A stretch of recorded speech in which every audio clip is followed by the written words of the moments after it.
La obesidad en la infancia ha dejado de ser solo una cuestión de peso. Hoy es en realidad el punto de partida de una verdadera tormenta metabólica que puede marcar la salud de una persona para toda su vida. Hoy vamos a meternos de lleno en uno de los mayores desafíos clínicos en pediatría, el síndrome metabólico, y más importante, cómo podemos empezar a cambiar las cosas. Pensemos en una escena que seguro es familiar para muchos. Llega a la consulta un adolescente con un evidente sobrepeso, pero al tomarle la presión nos damos cuenta de que está alta. Y de repente notamos algo más, esas manchas oscuras en el cuello. De un momento a otro, esto ya no se trata solo del peso. ¿Qué hacemos ahora? ¿Cómo conectamos todas estas piezas? Justo esa es la pregunta que vamos a responder hoy. Ok, ¿y cómo vamos a hacer esto? Miren, esta es nuestra hoja de ruta. Primero, vamos a definir bien al enemigo. ¿Qué es exactamente este síndrome? Después, vamos a investigar de dónde viene, o sea, ¿por qué ocurre? Con eso claro, pasamos a la acción, cómo diagnosticarlo y tratarlo. Y para terminar, nos vamos a llevar unas cuantas perlas clínicas para no cometer errores comunes. Y cerramos con los puntos que sí o sí deben quedar grabados. Muy bien, arranquemos con lo primero y lo más importante. Para poder enfrentar este síndrome, primero hay que conocerlo, ponerle nombre y apellido. ¿Qué es exactamente y cuáles son las reglas del juego para poder identificarlo? Y aquí va la primera idea clave. El síndrome metabólico no es una enfermedad como tal. Piénsenlo más bien como una especie de combo peligroso. Es una agrupación de factores de riesgo que, cuando se juntan, son como una alarma que anuncia la llegada de dos problemas gigantes de la medicina actual, la enfermedad cardiovascular y la diabetes tipo 2. Y aquí los tienen, los 5 componentes de este combo. La grasa que se acumula en el abdomen, los triglicéridos por las nubes, el colesterol bueno o HDL muy bajo, la presión arterial alta y el azúcar en la sangre que ya empieza a subir. La regla para el diagnóstico es bastante clara. Si encontramos 3 o más de estos 5, ya tenemos el diagnóstico. Ahora, ojo, aquí es donde la cosa se pone un poco más, más complicada en la práctica. A diferencia de lo que pasa con los adultos, en pediatría no hay un acuerdo único y universal sobre cuáles son los valores exactos para cada criterio. Pero no estamos a ciegas. Hay 2 guías principales que nos marcan el camino. Miren esta tabla, que resume perfectamente el dilema. Por un lado, tenemos la guía ATPI-3, que es más flexible, con que se tengan 3 de los 5 criterios, cualquiera de ellos es suficiente. Pero por otro lado, la IDF es mucho más estricta. La obesidad abdominal es el criterio de entrada obligatorio, y a eso hay que sumarle otros 2. ¿Y por qué esto es tan importante? Porque dependiendo de la guía que usemos, la cantidad de chicos diagnosticados puede variar muchísimo, hasta en un 50%. Perfecto, ya sabemos qué estamos buscando. Pero la gran pregunta es, ¿por qué pasa esto? ¿Cuál es el motor que hace que todos estos problemas aparezcan juntos? Bueno, parece que todas las pistas apuntan a un solo culpable, a un villano principal, la resistencia a la insulina, o RI para abreviar. Este es el concepto clave, la pieza que conecta absolutamente todo en este rompecabezas. A ver, sigamos la cadena de eventos, ¿les parece? Todo arranca aquí, en la grasa visceral, la que está en el abdomen. Este tejido no es solo un almacén, es una fábrica de sustancias inflamatorias que hacen que el cuerpo se vuelva como sordo a la insulina. El páncreas, al ver que nadie le hace caso, empieza a gritar más fuerte, o sea, libera muchísima más insulina para compensar.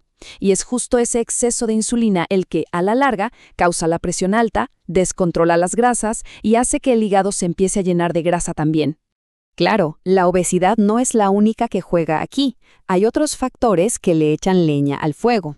Y uno muy importante es la propia pubertad. Podemos pensar en la pubertad como una prueba de estrés para el metabolismo. De forma natural, durante la pubertad hay una resistencia a la insulina temporal. Si a eso le sumamos un adolescente con sobrepeso, esa prueba de estrés puede ser justo lo que destape todo el problema que venía de fondo. Ok, ya entendimos la teoría, el porqué de todo esto. Ahora vamos a la cancha, a lo práctico. Con toda esta información, ¿qué hacemos en la consulta para ayudar a nuestros pacientes? Y aquí esto es clave. Fíjense bien en el orden de las cosas, en la jerarquía. No hay ninguna duda. El pilar fundamental, la base de todo, lo prioritario y lo no negociable, son los cambios en el estilo de vida. Los fármacos vienen después, son una herramienta de segunda línea que se reserva para casos muy específicos y solo después de que se haya intentado de verdad, por lo menos por 6 meses, cambiar los hábitos. Y cuando decimos cambios en el estilo de vida, ¿a qué nos referimos exactamente? Bueno, a esto: comer más sano, moverse más y pasar menos tiempo frente a las pantallas. Es lo básico. Pero de todo esto, el mensaje más poderoso es el último punto. Esto no es tarea del niño o del adolescente solo. Es un proyecto familiar. Si la familia entera no se involucra, las chances de éxito son, la verdad, muy bajas. Ahora, ¿qué pasa si después de intentarlo todo con el estilo de vida no es suficiente? Bueno, ahí es cuando pensamos en los fármacos. Las opciones son bastante limitadas. Tenemos el Orlistat, que básicamente impide que se absorba una parte de la grasa de la comida, y la metformina, que es un viejo conocido que ayuda al cuerpo a responder mejor a su propia insulina. Es súper importante recordar que usar metformina para esto, si no hay diabetes, es lo que se llama un uso fuera de etiqueta u off-label, y siempre, siempre se tiene que discutir a fondo con la familia. ¡Listo! Ahora, para que todo esto se nos quede bien grabado, vamos a repasar algunas perlas clínicas y también algunos errores muy comunes que hay que tratar de evitar. A ver, anoten estas perlitas clínicas, que son oro puro. Primero, una herramienta súper fácil. Si la medida de la cintura es más de la mitad de la altura, alerta. Segundo, nunca subestimemos la pubertad como un posible detonante. Tercero, este dato es para que nos motive a actuar ya. Un niño obeso tiene un 80% de chances de seguir siéndolo de adulto. Y por último, hay que usar los ojos. Buscar activamente esas manchitas oscuras en el cuello y las axilas, la acantosis nigricans. Son literalmente un letrero de neón que nos está gritando: aquí hay resistencia a la insulina. Y así como es importante saber qué hacer, es igual de crucial saber qué no hacer. Quizá el peor error es minimizar el problema, pensar que ya se le pasará con la edad. La evidencia nos muestra todo lo contrario. Otro error es apurarse a dar fármacos o intentar tratar al chico de forma aislada, sin su familia. Y un último punto un poco más técnico. El índice OMA es para estudios de investigación con mucha gente. No está recomendado para tomar decisiones clínicas con un paciente en particular.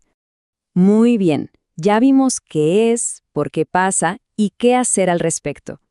Ahora, para cerrar, vamos a resumir lo esencial, lo que de verdad no se nos puede escapar. A ver, si tuvieran que quedarse con solo 4 ideas de todo esto, que sean estas. 1. El síndrome no es una sola cosa, es una conspiración de factores de riesgo. 2. El cerebro de toda esta operación es la resistencia a la insulina. 3. Nuestra arma más potente no es una pastilla, es la mesa familiar, el parque, los hábitos. Y 4. El momento de actuar es ahora, en la infancia. Lo que hagamos o dejemos de hacer hoy va a definir su salud mañana. Y si por alguna razón todavía queda alguna duda de la urgencia de todo esto, quiero que vean este número: 14.6. Esa es la cantidad de veces que se multiplica el riesgo de tener un problema cardiovascular grave en la adultez si se tuvo síndrome metabólico de niño. No es un 14% más de riesgo, es casi 15 veces más. Este número no es una estadística más, es un llamado de atención urgente. Así que terminamos con esta pregunta, que es más bien una reflexión para el día a día en la consulta. La ciencia es clara, las herramientas las tenemos. La pregunta que cada uno tiene que hacerse es si de verdad estamos abriendo los ojos para identificar a estos chicos y si estamos actuando con la rapidez y la seriedad que su futuro se merece.